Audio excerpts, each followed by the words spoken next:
is Matthew calling from Chicago. Let's have a quick legal question, kind of to follow up on a question I heard on last week's episode, and that was, how can they convict on confession alone without any type of evidence to back up the confession? My question is, what if there is some evidence, slightly corroborating evidence, say the glove, for example, they find his DNA on this glove, but it turns out that the chain of custody on that glove would make that evidence inadmissible. Would that mean that then that confession would also not be admissible without the proper evidence to go along with that? Okay, so he brings up a good point about chain of custody, which refers to how an item is collected from a crime scene or any other place and how it's maintained in terms of its integrity all the way through the process so that we know that the item that's in court is the actual item that was collected and tested. In Georgia, chain of custody is important, but you don't have to show an entirely complete chain of custody. There can be breaks in the chain of custody and it still be admissible. I'm not suggesting that there are any breaks in the chain in this case because we just don't know. But if there's a little bit of a break, it can still be admissible. And the judge would instruct the jury that that would go to the weight that they give any evidence, not its admissibility. But it would be a type of corroboration that could be used to corroborate a confession if there is one. Would they still have to have other evidence besides a confession if that were to be thrown out? If, for example, under that hypothetical, they wanted to use the glove as some type of corroboration and it turns out it's not admissible, then they would still need something else, even a statement from another witness. For example, hypothetically, if Bo turns out to be a witness, that something else, but it could just be Bo's testimony, yes, or someone else's testimony. Just slight corroboration is all that's required. Hi there, this is Angie in Canada.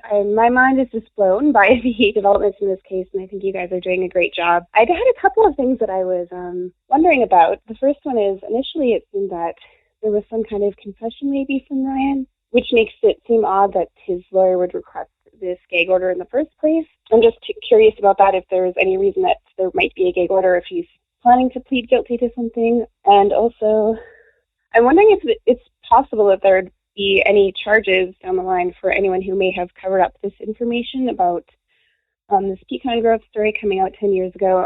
If anyone had found that out and then concealed it, can they be charged for anything? Okay, keep up the great work. First of all, what's a gag order? I don't know. I can't figure that part out. That's how they say it in Canada, I suppose. Down here in the South, we call it a gag order. I'm just kidding with you, but yeah. You go ahead. Okay, so I'm going to address that question backwards. She's talking about potential charges against third parties. This is all speculation, of course, but if law enforcement determines that there's people that were involved in it, they can still prosecute them. If they find out people have done anything to hinder an investigation, to tamper with evidence, and if any further investigation reveals evidence of that, then there could be charges. There's statute of limitations issues, but theoretically, I think charges could be made if there's evidence. It doesn't look like there's going to be at this point, but hypothetically, it's possible. You got to understand that by the time he was appointed a lawyer, he had already made any statements that they would have been asking for prior to taking him into custody. You know, that's the big frustration that lawyers in criminal cases face, is by the time they get their client as a client, a lot of times they've already confessed all over themselves and the damage has already been done, because it's very difficult to survive a confession as long as the confession was obtained legally. And what happens is police will interview or do some type of an interrogation with someone prior to them being placed into custody. And they will get counsel, of course, after they're arrested. So most of the time, people ignore the Miranda warnings and do give statements. Do you think that it's customary for a state-appointed defense attorney in this case to request a gag order, or is that out of the norm for this high-profile case? The fact that it's a public defender versus a hired lawyer, I don't think makes any difference. I think that it's professionally the responsible thing to do for the defense counsel to ask for it, because you go into a case not knowing exactly what you've got on your hands, and you figure that out later. So going into it, you have to do everything you can to protect your client's rights, which would include the right to a fair trial. And pretrial publicity has an impact on that. So it's responsible, and it's what I would do if there was a case that had this much publicity. Hi, my name is Heidi, and my question is, when they first announced that they had arrested Ryan for the murder, I read somewhere, and I'm not sure if it was from a legitimate source or not, but that Ryan was in late stages of renal failure and on dialysis. And I just wanted to see if that was true or not, because that kind of feeds into the speculation that maybe he's taking the majority of the rap for Bo, because he could be at end of life anyway. So that was just a question that I had. Thank you. The county jail in Osceola or Irwin County is not your typical county jail. It's run by a private company, and it contracts its services out not only to Irwin County, but primarily to the federal government. It's used as an immigration deportation holding facility. It holds literally hundreds and hundreds of federal inmates, and the number of people who are in jail on local charges awaiting trial has to be very, very low. When I practiced in that circuit, it probably was less than 10 or 15 at any given time. So there's not going to be a lot of local Irwin County inmates there. But the thing about that facility, and because it holds so many federal inmates, it has more advanced medical facilities than a lot of other smaller county jails in that area would have, because it's really unique. And I think it's just happenstance that's where he's held. So if he does have medical needs that other inmates don't have, I think it's reasonable to believe that a lot of that could be handled in-house without having to move him to a hospital. Is that where they would normally keep him, or do you think that he's there for another reason? No, I think that's the county jail. If they house him anywhere else, they're going to have to pay another county to house him. So we may as well house him in the facility that they already have. And he can get better medical attention there than he could get at any of the other, smaller county local jails, or probably better than you could get at a local jail in the metro Atlanta area. Today's episode is brought to you by one of our longtime sponsors, Mack Weldon. These guys are awesome. Mack Weldon makes the most comfortable underwear, socks, boxers, briefs, and t-shirts for men in the game. And if you're like me, you absolutely hate going to the store to shop for clothes, especially digging through a mind-numbing assortment of socks and boxers, eventually just grabbing something to get out of there, without even looking at the price. But Mack Weldon simplifies that, because all their products are very high quality. They specialize in making insanely soft fabrics, with a superior modern design. And there's literally no reason to go look at other brands for your style, because these guys have all of them. And plus, you can order it straight from your phone or computer, just like everything else in the world these days. Personally, I've always been a huge fan of their sock collection. And look, if you don't like your first pair, you can still keep it, and they'll refund you anyways, so you have nothing to lose. And because Mack Weldon likes Up and Vanished, they're giving you guys an exclusive offer, 20% off everything in their store. All you have to do is use the promo code UP at checkout. Just go to MackWeldon.com and use the promo code UP for 20% off everything. Hey, this is Mary in Macon, Georgia. I was wondering if, since Bo Duke seems to have so many connections, if it's possible that Ryan Duke could have been compelled by him or his family to confess to a crime that maybe Bo committed. Thanks, guys. Great show. I've seen people make statements or confessions or things that approached a confession that weren't the whole truth. I've seen people make statements that minimized other people's involvement or maybe minimized their own involvement, but I have never seen anyone outright just flip and take the blame for a serious crime. I've seen it in maybe a drug case where you get a bunch of kids in a car and there's some weed in the car, and the cops will say, okay, whose is it? I'm going to take everybody to jail unless somebody says it's mine, and then somebody will say, okay, it's mine. Right. So maybe it was all theirs, maybe it wasn't. Someone took the blame for it and everybody else didn't. But not in a real serious case. I think that is probably very unlikely. Hi, Payne and Philip. This is Kristen Richter from Oklahoma City. I guess the biggest question that I have after this last episode is, if Ryan had been arrested before for a DUI, he had been fingerprinted. So if he had been fingerprinted, would the fingerprint have matched the glove? And if it didn't come up as a match, then whose fingerprint is on the glove? just my first thought. Thank you so much for all that you're doing. Well, we don't know if the fingerprint was on the glove or not. The only thing that was known is that some DNA of some type was on the glove. It's very difficult to take prints off of certain types of material, and a latex glove would be something that I would imagine would be very difficult to obtain a latent fingerprint. Now, that being said, we know that her car was fingerprinted. We know that the scene itself of the home was fingerprinted, and it's possible that some of those prints are around, and maybe now they go back and see if the fingerprints that belong to Ryan match anything that they may have found at the scene. Now, keep in mind, they've got new prints too, because he was arrested on this case. They printed him again. So they would have had to have had some reason to compare his prints from the DUI to any prints that they may have collected from the crime scene. And it literally could be that nobody thought to make that comparison. If they had fingerprints from the crime scene, and if they'd entered those into a database called CODIS, and if fingerprints from the DUI arrest were taken electronically and also put into that same system, theoretically it could have been a match. But if they used the old fingerprint card system and it never got put into that system, there would have been no way to match them up. I mean, I've been in that tiny, tiny little jail in precinct in Ocilla. Are they submitting every single DUI and minor arrest that they get in Ocilla into this CODIS system? Or does it automatically do that? Or is there still a paper system? Or was there in 2010 likely that even if they did have the print and it did match the glove, we would have never known anyways?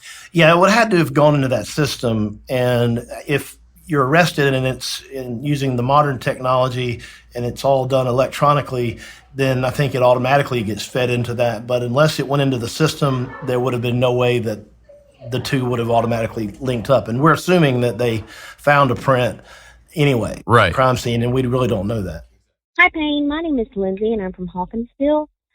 I had a question. If there were people who knew about what happened to Tara, let's say that were closely associated with Ryan or Bo, and they had let the beans spill, so to speak, and told them what happened, those people who knew and did nothing to let law enforcement or the GVI know, can they be held accountable for basically concealing that?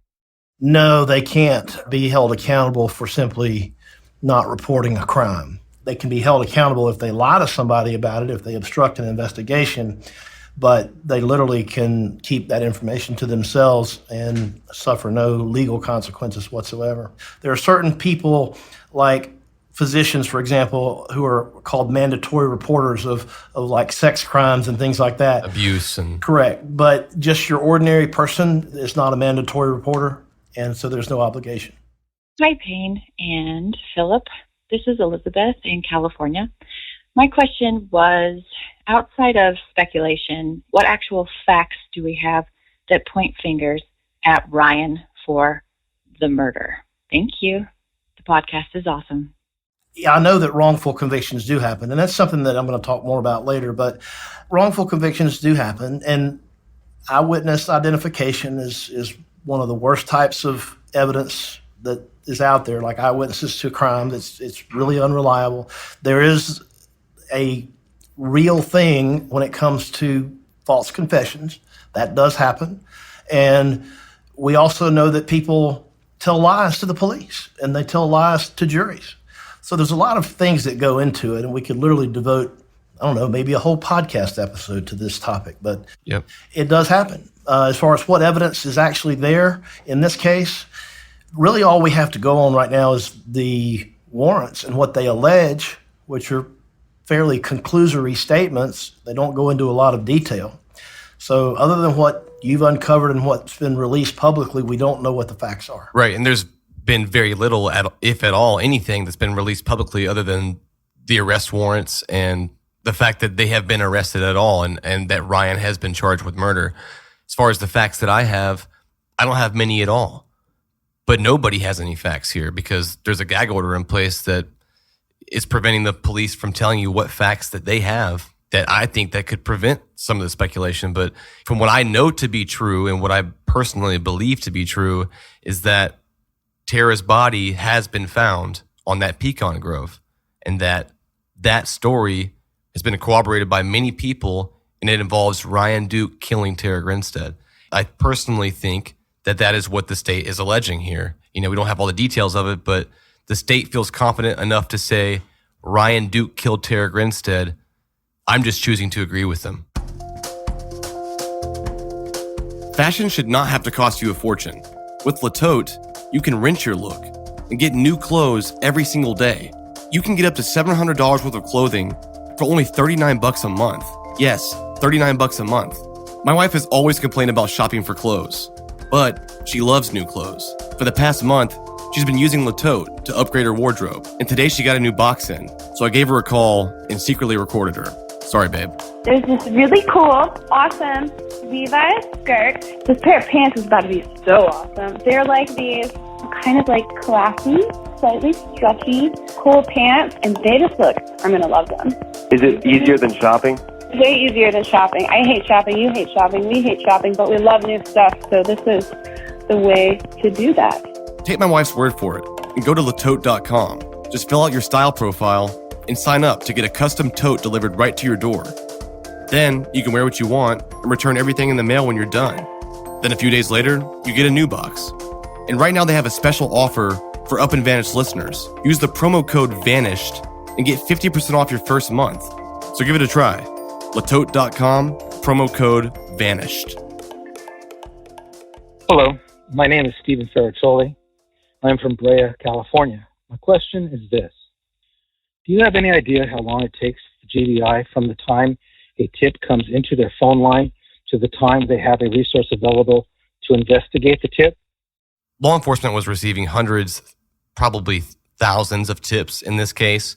So I'm sure they have their own ways of deciding how legitimate it is. And, I have spoken to the GBI at one point, and they told me that they vet out everything, no matter how silly it is, so that they explore everything.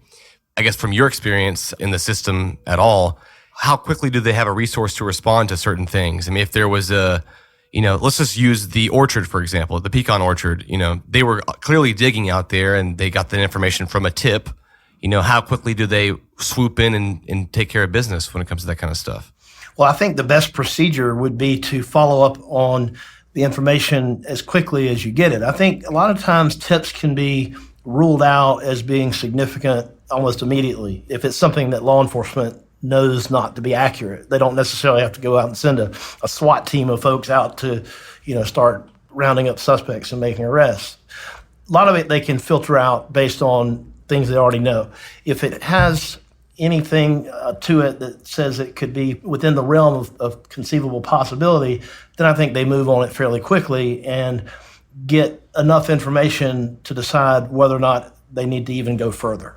So it just depends on the nature of the tip. I think they have plenty of resources, and that's really not an issue. Timing is probably not an issue. And I know people that were involved in this case from the very beginning, because I remember when it happened, and these are people that I know that were involved in conducting these searches for her. And I know that there was a lot of information coming in to a lot of different law enforcement agencies involved in a short period of time, and of course most of it turned out to be nothing. And that's why this case sort of captivated everybody's attention. Hey guys, this is Alec calling from Nashville, Tennessee. This is my favorite podcast out there right now, and just first want to say great job. I've had a great time following it. My question, I just keep going back to what was said back in episode 6 with the kid who committed suicide and left a note that apparently had 12 names on it saying that they may have been involved with the disappearance of Tara. And I'm just wondering if that note will be obtainable now that this gag order may be lifted and, we have a confession, and could Ryan or Bo's name be on it? Well, the answer is no, because that would be in the possession of the GBI, and of course they're all subject to the gag order. The entire file is subject to the gag order. We don't know, as far as I understand, all the names that are on it. We don't know if it's relevant. We don't know if it has anything to do at all with this case. It may be one of those white rabbits. Hi, I'm Jennifer from Warner Robins, Georgia, and I have a question. It's regarding the gag order. Now that the stipulations have been eased a little bit, I'm wondering if we would be able to find out things that happened while the gag order was in place, such as, is it possible for us to know if Tara's remains were found specifically? Thank you. Keep up the great work. Well, we can't know for sure, at least unless someone violates the gag order. I can read between the lines when I look at the arrest warrant, which indicates that the body was destroyed in Ben Hill County. And I can infer from statements that the GBI made prior to the gag order that items of evidence were in fact found. So putting that together, I am of the firm belief and opinion that remains were found. And will that ever come to light soon or before a trial or conviction? At what point does that come out? I think it comes out when the case is resolved in court, whether it's by some type of negotiated plea or if it's a trial.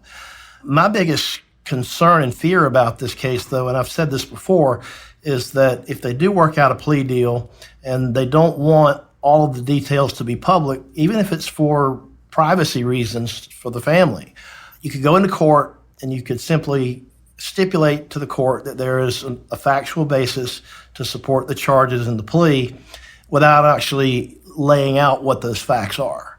And those facts could therefore not become part of any public record. So, Payne, a lot of people have passed on some questions that they wanted me to ask you about. And one of the ones that it seems to be really capturing everybody's attention. Now, you went down there and you were in Ocilla and you visited the current resident of Tara's home. And is it true that you just knocked on the door and somebody just who doesn't even know you says, "Hey, come on in"? Yeah, that's actually exactly how it happened. I walked to the door, knocked on it, and I hear, "Come in." And I really couldn't believe it. I looked back at the road. My little brother was there with me. Donald was there in the car. And I was like, "Are you sure?"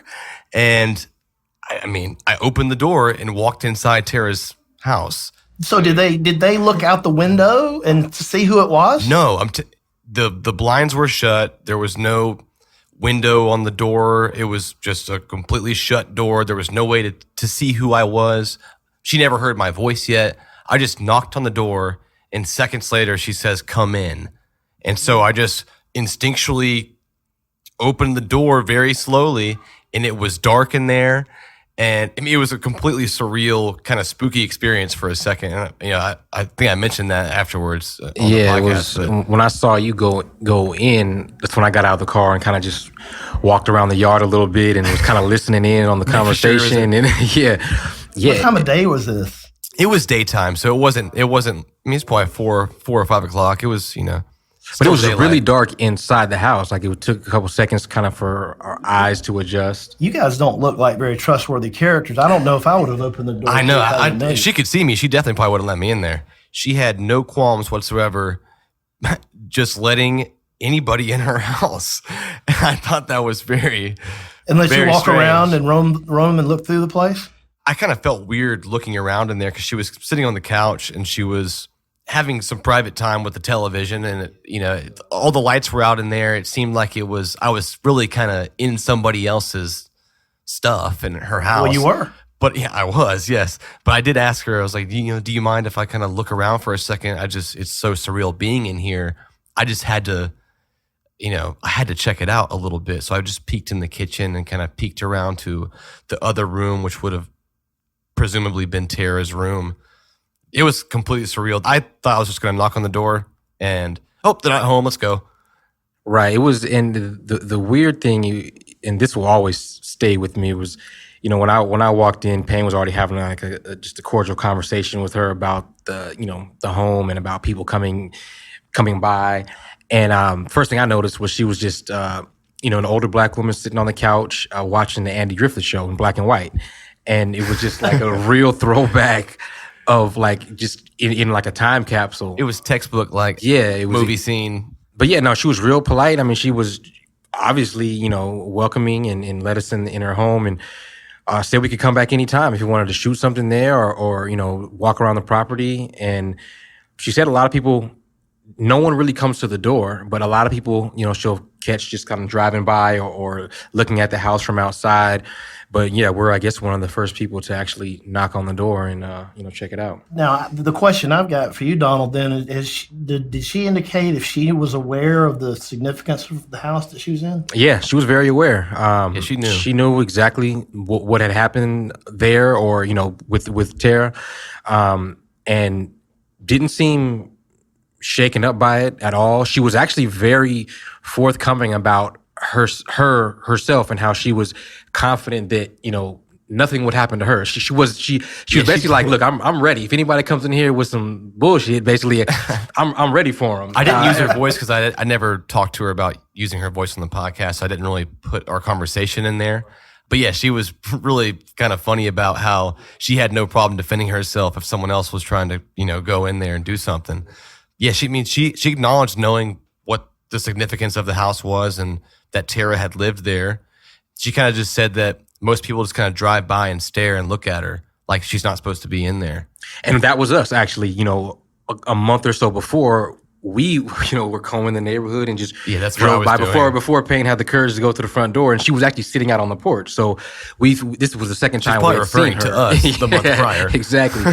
We drove by a couple times and saw her out there and actually talked to the chief, Billy Hancock, about her, because obviously he knows the residents over there and is familiar with her. So he made mention that she was a nice lady and was probably welcoming. And then we didn't actually go and actually pop in on her until this last trip. But it was interesting. Well, the other question about the visit that people have asked me to pass on to you that maybe you can shed more light on is you mentioned in episode 15 about going over to where you knew the glove to have been recovered from and that it was in an unusual place. Can you expand on that a little bit more?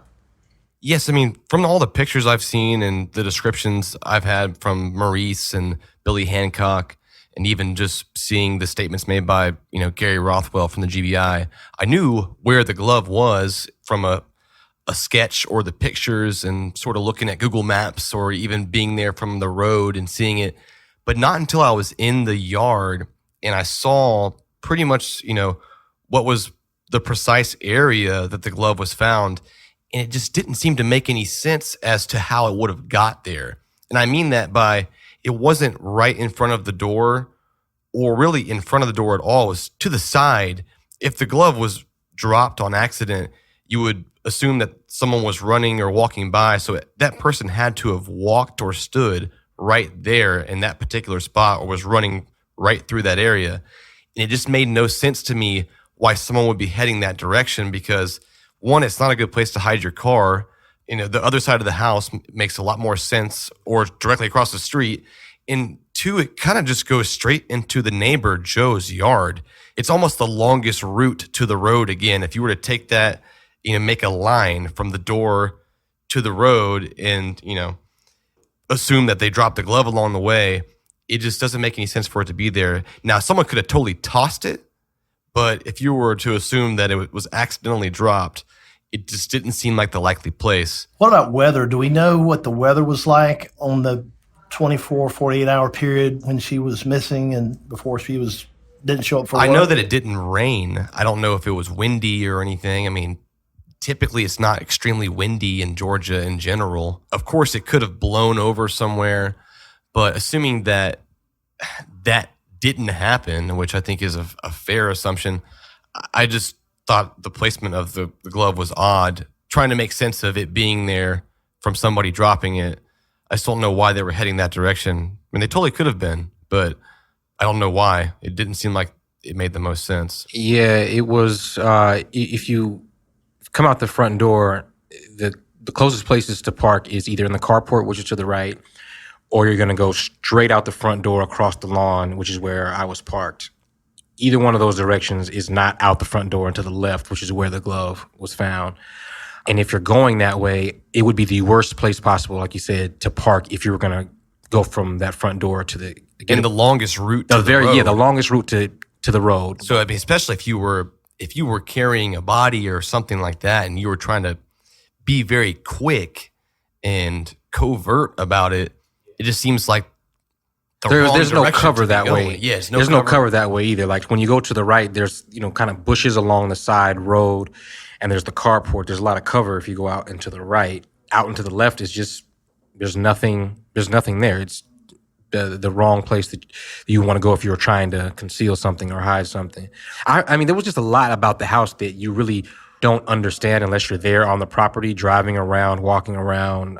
It wasn't until I was actually in the yard, standing there, and you kind of point out it was here. And I'm like, yeah, it was here. Yeah. In the pictures, it kind of seems a little bit different. Everything's always a lot smaller. Oh, a lot smaller. Yeah, I mean, the house is a lot smaller. Even in your memories, I thought this was so big. It's like, it ended up being, it was so tiny now in real life. Same sort of thing. Even from the road, once I walked into the yard and to the front door, everything just kind of shrunk and it became a lot smaller. And then all of a sudden being there and, having a point of view of a person who was there at some point too, I was like, what the hell? This just doesn't really make sense. Like once you're here and standing here and you're looking at it. It's 2017, people. And if you don't have a website, what are you doing? No, but seriously, if you're an artist, entrepreneur, musician, business owner, or you're getting married, you need to have a website. I've been using Squarespace since like 2006. And that's because they're the absolute best all-in-one platform for making websites. Squarespace has award-winning templates, which makes for a beautiful way to present all your ideas online. And they also have award-winning 24/7 customer service. And when it comes to domains, they got you covered. Squarespace offers a unique domain experience that's fully transparent and simple to set up. Squarespace is flexible for any kind of website. When my wife and I got married, we made a website on Squarespace. And instead of dealing with 200 plus RSVPs in the mail, everyone RSVP'd on the website. And we had all their email addresses and contact information to send them the details. And right now they have an offer for Up and Vanished listeners. Use the promo code UP and get 10% off your purchase of a website or domain at squarespace.com. That's squarespace.com, promo code UP. Okay, so on Facebook, Anna Claire wants me to ask you, are there any other cases you're interested in? There are tons of cases we're interested in. Since Up and Vanished started and since this kind of, recently blew up a little bit, we've had tons and tons of emails from people with case suggestions, some, even their family or their friends or, different cases that are, dear to a lot of people. So we have been sent, I would say, in the hundreds and hundreds of cases. We probably receive 10 to 15 cases a day. So we definitely have no shortage of cases right now. So we're kind of just going through them right now and looking at them and kind of making our own assessments and trying to read all the emails and trying to really take into account everyone's story. Obviously, picking a case for season 2 is a big deal. We know that. We know that kind of, from a podcast standpoint, where the bar has been set as far as trying to find another case that we can have an impact on and, come together again like we have. Well, this dovetails into the next question I have here, another one from Facebook. Sunshine Moody asks, and I'm going to break this up into a couple of parts. He says, are you sticking with this case till the very end? Yeah, that's something we've been, I've talked about a couple times recently, not really on the podcast yet, but, we did say we were going to do 18 episodes. So we're still going to do 18 episodes. We promised that. But like you said, I picked the number 18 before Ryan Duke's arrest and before Bo Duke's arrest. So things have changed a little bit and, we have to tell the whole story. This has to have the right ending. So we're not going to end it abruptly just because we said we were going to go to 18 episodes. I think that it can go beyond 18 episodes because the future is so unforeseen. We're in a spot where I don't know personally how many episodes I want to commit to, but I think that it will go beyond 18. I'm not sure what the number will be, but we're going to keep going until the story is complete and we've told even everything. If there's another case that we'll always give updates on Tara's case, but at some point we have to say, hey, we're moving on to another case, and that would be the end of this season. But we will always follow Tara's case, and we'll always follow up on different leads and developments in this case and the trial and anything else that happens. So, we're a part of Tara's case now. We're always going to cover it. But like you said, at some point, we have to go on to a second season at some point we're going to have to. So we can promise you 18, probably go on for a little bit after that. But at some point, we're going to move on to a second case. We'll always update you on Tara Grinstead. And the second part of her question is for me, asking if I'm going to become a recurring speaker on the podcast. So I think that's obvious because we're here speaking about it right now. Get the hell out of here. So, and there's a little bit more to that question that we can elaborate on maybe later. But the short answer is yes. Somebody's asking about the black truck. They really want more black truck information because there was... At the end of episode 14, there was a reference to the black truck, and then there was nothing about it in 15. That's because that is really as far as that story went. There's not much that I cut out that I didn't play for you of that. And just to be clear, he said that he was sitting inside of a truck talking to a person he believed to be Ryan Duke, and he firmly believes that, and Bo Dukes was there. But he didn't know for sure if that was Ryan's truck or if Ryan had access to a truck. I've talked to a lot of Ryan's friends. Nobody remembers Ryan having a black truck, but I have found that these two would have had access to a black truck. I don't want to put too much effort and thought into trying to make the black truck theory work. I know people tend to do that. It's kind of a common mistake when you first start investigating something, is trying to make the pieces fit. The black truck could have totally been a coincidence, or Ryan Duke could have drove a black truck that night. We don't know. I think that what that interview told us was that they had access to a black truck. That truck wasn't white. That truck that Ryan Duke was sitting in with that guy, in a time period very close to Tara's disappearance, was a black truck. And that's all we know about it until we can find some more information on that. I'm basically going to combine a lot of questions that I'm getting into one because there's a common theme, and people want to basically say, what else do you know, Payne, that you're not telling us? So why don't you just tell us?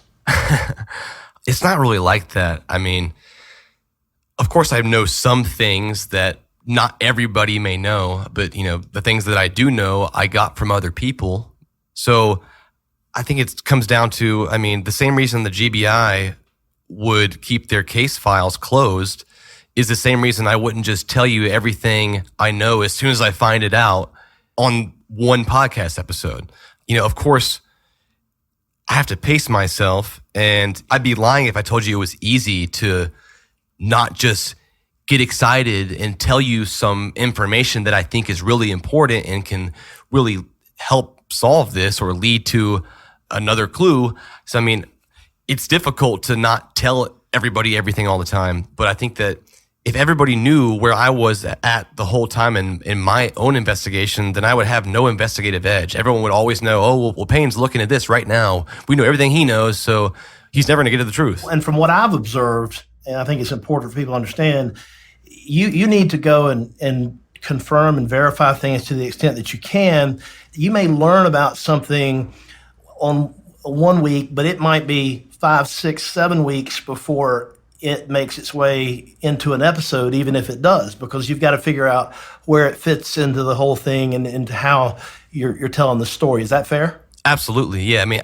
I could tell you a bunch of random facts that don't go together at all. Some that I know 100% to be true, some that I haven't completely verified yet, but it wouldn't be a story for you. And what I'm also trying to do, like you said, is tell the story for you too. There's a reason why you're not investigating it and I am. It's because you would prefer to listen to it. Now, maybe you want to investigate your own case too, or you would like to be with me investigating it, but you're not. So I'm trying to make this a really easily digestible story and sort of a capsule of everything that's happened so it can live on forever and people can come back and, know nothing and easily digest everything. And, it's really confusing to me when it all comes in. So I try to spend a lot of time making it not so confusing. It's kind of like in back in school when teachers wanted you to read the whole book for the book report, rather than just the Cliff Notes version, right? I'm Cliff Notes only. Well, I think the black truck is a perfect example. If you go back to that episode, there was a lot of information about the black truck that had been collected over several weeks or months with several people, different neighbors talking about a similar incident on the same night. And it wouldn't have been as effective. It wouldn't have been as big of a piece of evidence or even a theory if you had kind of strung that out.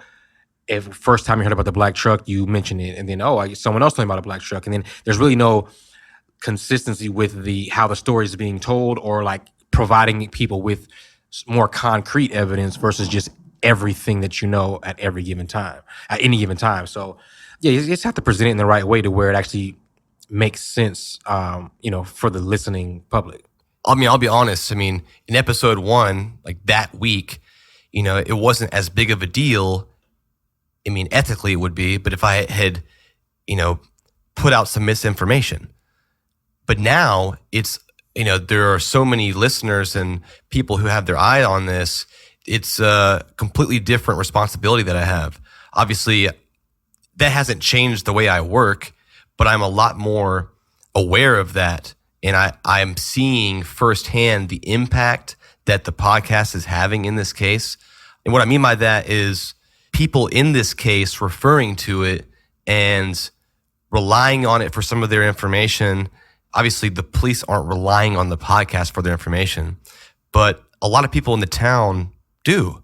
And most people across the country who are tuned into this case follow the podcast as well. So, it's being brought up in the courtroom. It's not just covering the story anymore. It's kind of worked its way into the story.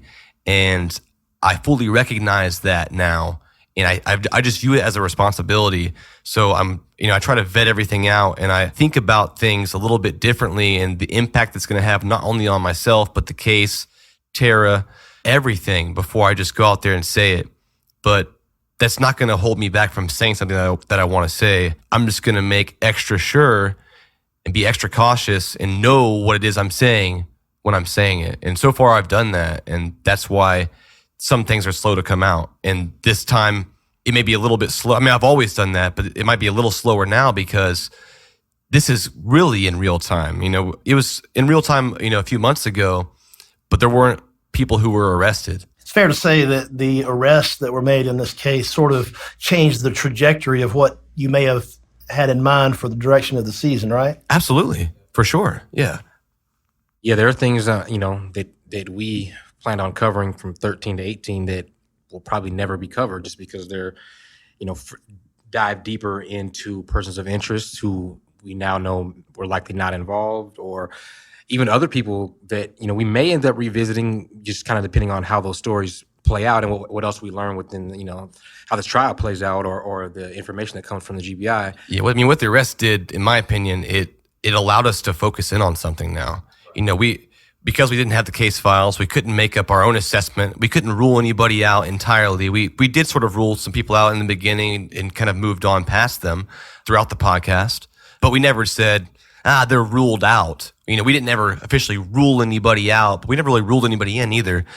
But now we can hone in on the state's theory and conduct our own investigation, which we've been doing. And I believe the state is correct here. And it falls in line with other things that I've learned throughout this that I haven't really shared yet. And it matches a lot of things that I did learn about early on, but didn't make any sense to me, didn't really mean anything at all. But now looking back on it, for example, I'll elaborate on this later, but I have a picture on my phone from August of 2016, and it's a group of boys. Do you know who's in that picture? Bo Dukes is in that picture. From August? From August. You obtained a picture of Bo Dukes in August of 2016. Yes.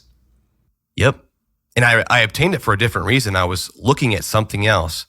But all of these little things that really, even then, just appeared to be complete hearsay and just people's feelings and stuff. I was going off of nothing here.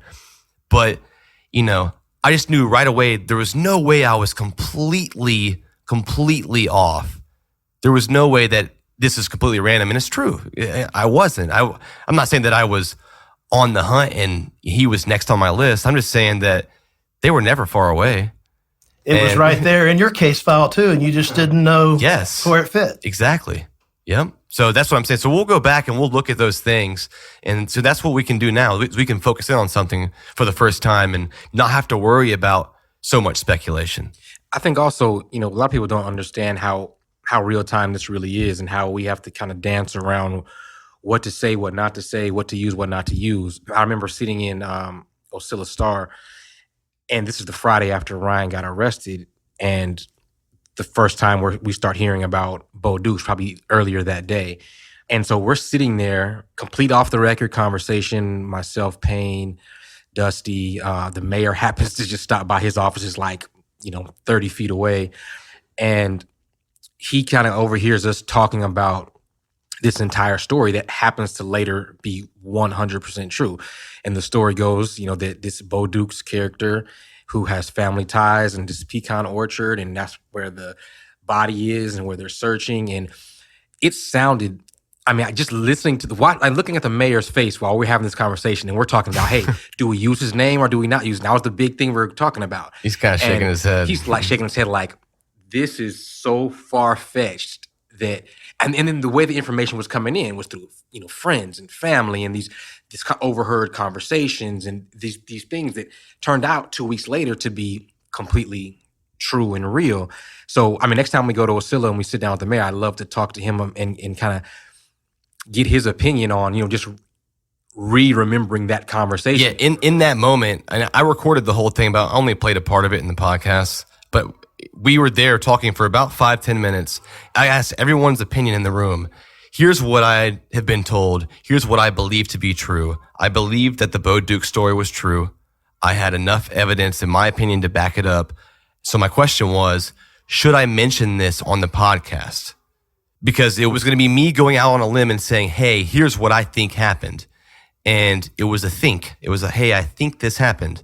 But I firmly believed it. And, the only reason I was really hesitant was because of the active investigation. And that's just a term people throw around, but I saw firsthand an active investigation when I was in Oscilla. I see these people behaving differently and looking at me differently. So it's not just a word that I'm tossing around when I say that.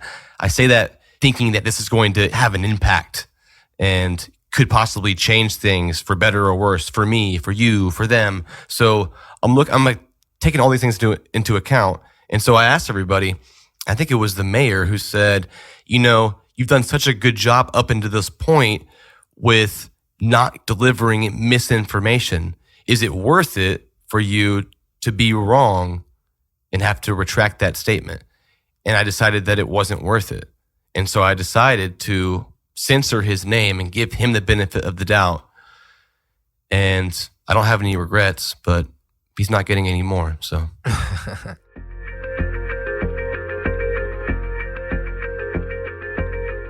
Thanks for listening, guys. Today's episode was mixed and mastered by Resonate Recordings. You can check them out at resonaterecordings.com. As a reminder, next Monday is a case evidence. Thanks for listening, guys, and see you soon.